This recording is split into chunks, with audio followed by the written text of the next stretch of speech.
Olá, querida e querida, paz seja convosco, seja bem-vindo a mais um vídeo. Na aula de hoje nós vamos estudar os capítulos 29 e 30 do livro de Gênesis, então peço que você faça a leitura na sua casa e vamos para a exposição do texto. Esses episódios vão ser bem importantes porque a gente vai observar ser de fato a regeneração completa de Jacó, ele se tornando Israel e deixando de ser aquele que pega no calcanhar.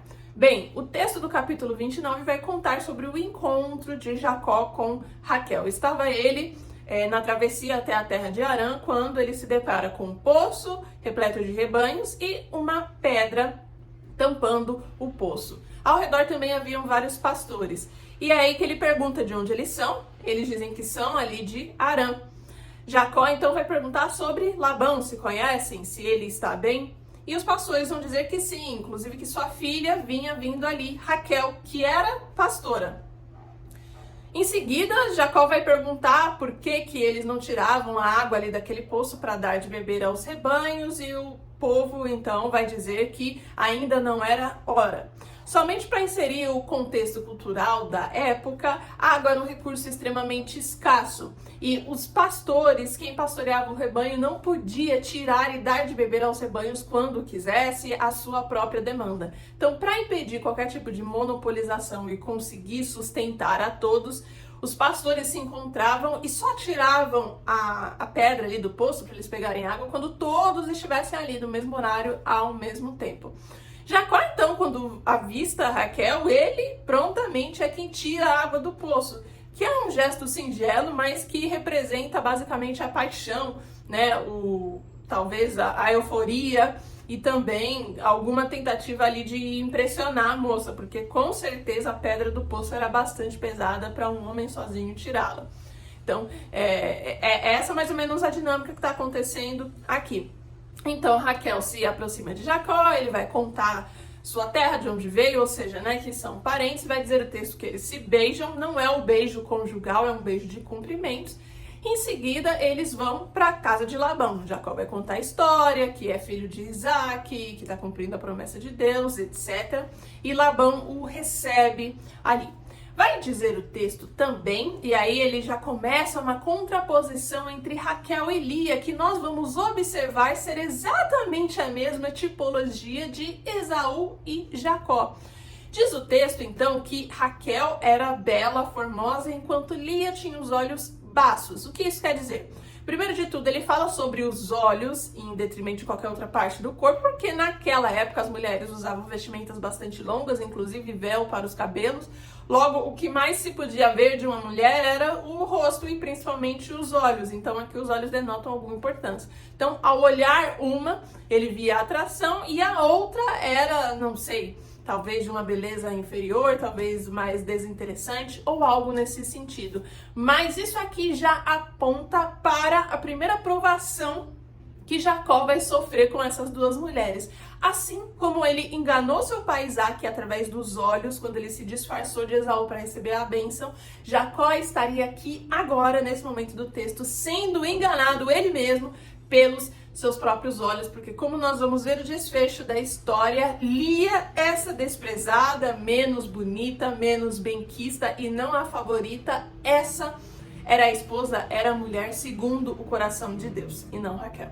Uma vez que Jacó estava apaixonado era por Raquel, então ele vai falar a Labão que quer desposá-la e vai oferecer ali 7 anos de serviço. E também essa negociação de Labão dizer que ele não ficaria ali de graça, ele iria trabalhar e tal, e eles negociarem isso, era importante porque Labão também viria a enganar Jacó 2 vezes, uma delas tendo referência aqui ao seu pagamento que eles estavam acertando nesse momento. Então, como Jacó não levou herança, não levou uma comitiva, lembrando que ele saiu da terra de Canaã fugido por assassinato, então apesar dele ser o herdeiro, ele na prática não levou nenhuma herança do seu pai Isaac, ele estava ali por conta própria, na fé e na coragem, né, vamos dizer assim.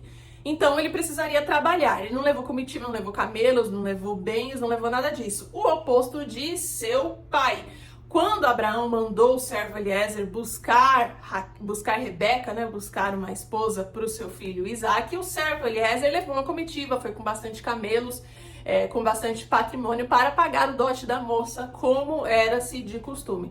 Então aqui Jacó pelas circunstâncias, não pôde levar nada disso, ele não tinha como pagar o dote, ele ofereceu 7 anos de serviço por Raquel, para o qual aqui Labão concordou. Em seguida, a partir do versículo 21 do capítulo 19, nós já vamos ver Jacó, sendo trapaceado pela primeira vez. Então, cumprindo-se os 7 anos de trabalho, chegou o dia, então, da cerimônia. Como era-se de costume na época, o noivo ficava na casa ali dos pais da noiva, do sogro, fazendo a festa, as festividades, os banquetes, etc. Enquanto a noiva, por separado, em outra tenda, estava ali dentro, coberta, esperando pelo noivo para que houvesse a noite de núpcias e eles consumarem tudo ali. Lembrando que isso acontecia à noite, baixa luminosidade, tecnologia quase zero, bem inferior. E o que aconteceu? Nessa tenda onde ficava a noiva, em vez de estar Raquel, estava Lia. Labão coloca Lia ali para servir de esposa a Jacó. Então, depois que acabadas as festividades, Jacó vai para a tenda para completar o casamento pelas noites de núpcias, ele se deita com Lia sem vê-la. No outro dia, quando amanhece, obviamente, ele vê que ele tinha, na verdade, dormido com Lia. Quando ele vai questionar o seu sogro Labão, o seu sogro vai dizer que, segundo os costumes ali da região, da época, etc., é a primogênita, no caso Lia, a mais velha, quem tinha que casar primeiro. E aí é onde nós vemos Jacó sendo trapaceado, primeiro por um agente externo, né, no caso o seu sogro. E primeiro a gente viu ele sendo trapaceado por ele mesmo, pelo seu próprio instinto carnal. Ele olhou Lia, olhou Raquel era mais formosa, ok. Agora ele começa a ser trapaceado pelo agente externo, que é o seu sogro. Então essa é a primeira trapaça de Labão.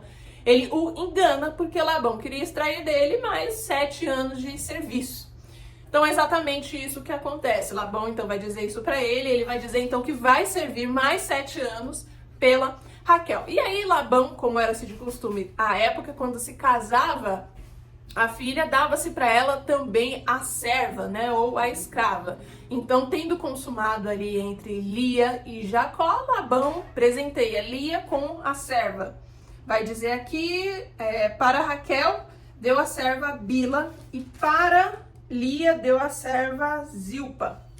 São as servas ali que Labão vai presentear suas filhas. E aí a primeira etapa aqui do capítulo 29 termina, o versículo 30 é bastante importante, ele vai dizer, e coabitaram, mas Jacó amava mais a Raquel do que Lia, né? Então por isso ele serviu mais os 7 anos para poder conseguir se casar com a Raquel. De novo, isso é importante porque o texto está ressaltando a predileção que Jacó tinha por Raquel, assim como a predileção descabida que Isaac tinha por Esaú, o filho errado a quem ele queria conceder a promessa. O mesmo aqui se repetia com Jacó. Em seguida, na segunda etapa, então, do capítulo 29, vai dizer que o Senhor via que Lia era desprezada, então ele fê-la fecunda, enquanto Raquel era estéril. Aqui a gente vê que, diferente dos patriarcas anteriores, em que as mães sofriam com a esterilidade como fruto do pecado e do mal que se instaurou no mundo desde a queda do homem, aqui, em contrapartida, uma das mulheres, no caso Raquel, era estéril por permissão deliberada de Deus. Ele as provaram para que assim fosse, Raquel sendo estéril e Lia sendo fecunda. Agora, então, a gente passa a ver a competitividade entre as duas irmãs, ao mesmo passo que acontecia a mesma coisa entre Esaú e Jacó. À medida que Lia era fecunda e cada vez que Jacó coabitava com ela, ela tinha filhos, Raquel não, para o qual ela vai questionar a Jacó, que ela iria morrer, é o que ela diz aí, vou morrer porque não me dá filhos, e diz o texto, inclusive, que ela teve ciúmes da irmã. Jacó vai dizer que ele não é Deus. Então, se ela era estéril, ela deveria pedir a Deus, consultar a Deus. É interessante que quando a mesma história acontece com o patriarca Isaac e Rebeca, diz o texto que Isaac orou por sua esposa e ela concebeu. E Rebeca também consultava ao Senhor.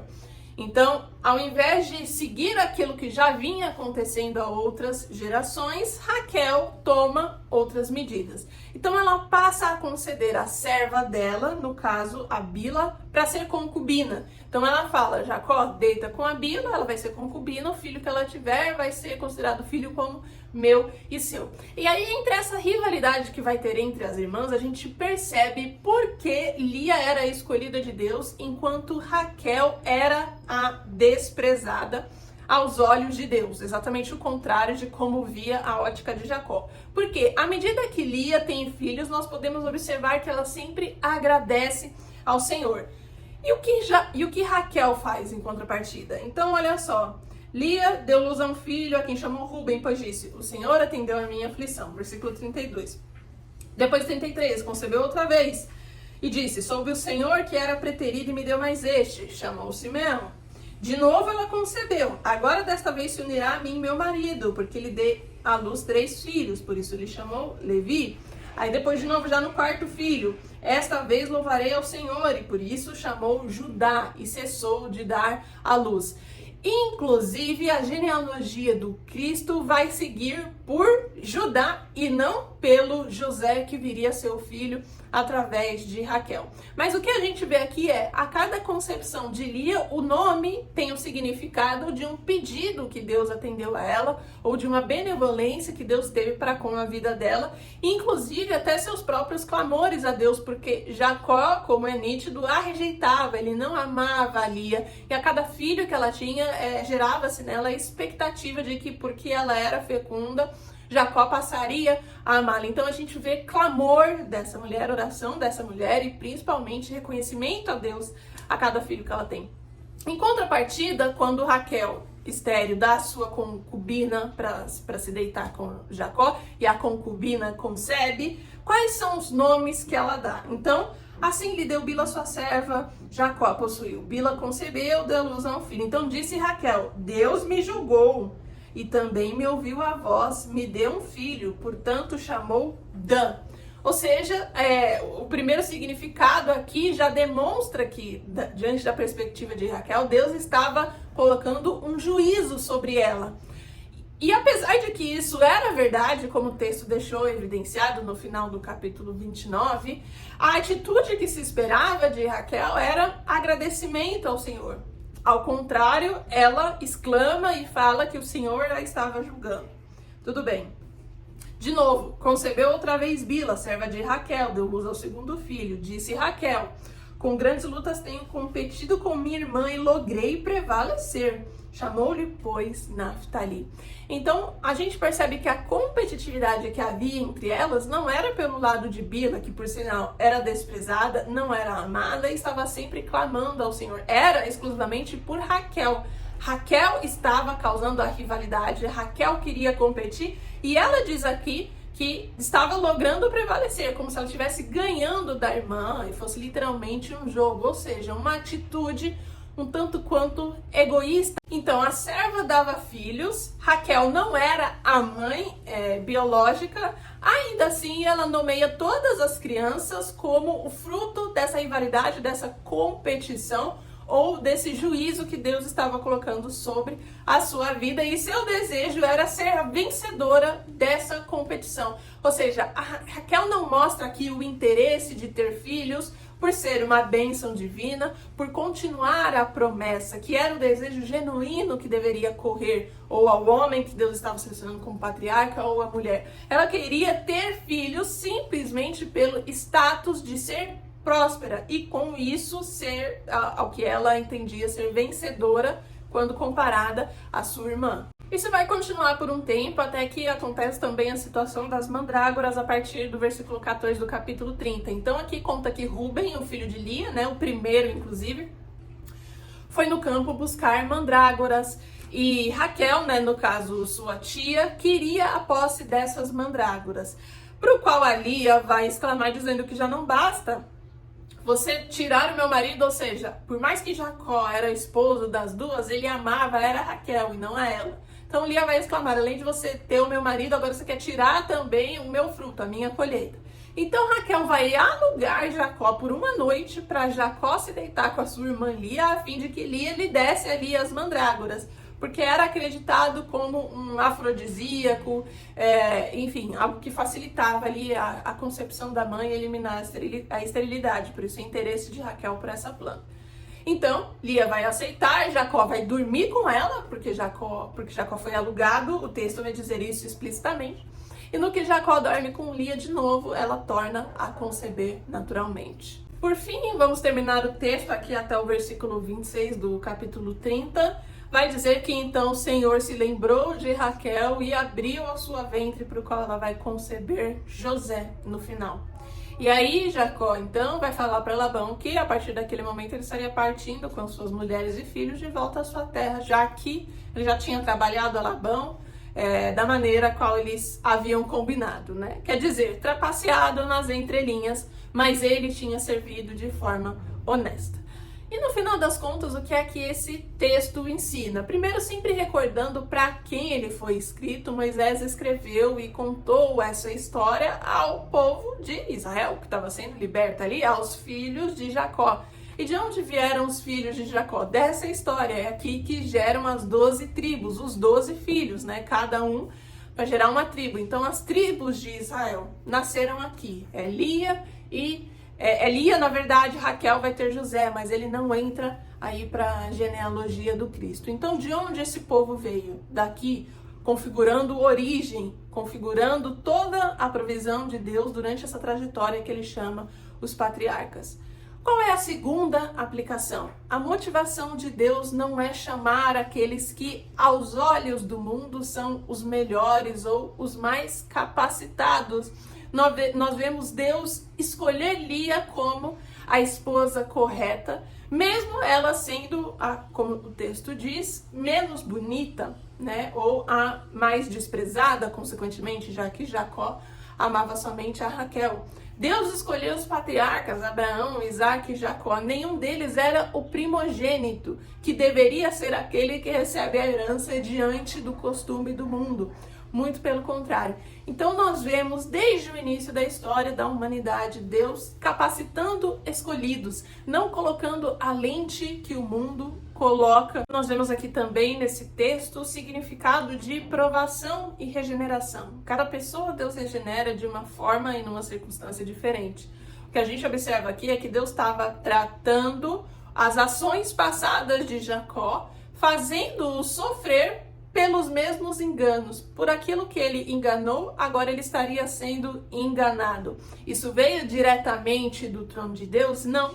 Deus usou do pecado de seu tio Labão, que sempre se mostrou ser trapaceiro. Labão é 100% responsável e autor das vezes que ele enganou Jacó. Ainda assim, Jacó sofreu essa consequência, que era necessária para que de fato ele mudasse o seu caráter, deixar de ser aquele que engana. Não necessariamente a gente deve interpretar essas ações de Deus como castigos e que Deus está lá do céu, como que com uma lupinha queimando as formiguinhas que somos nós aqui na terra. O mal existe no mundo porque o ser humano pediu que ele o entrasse quando pecou.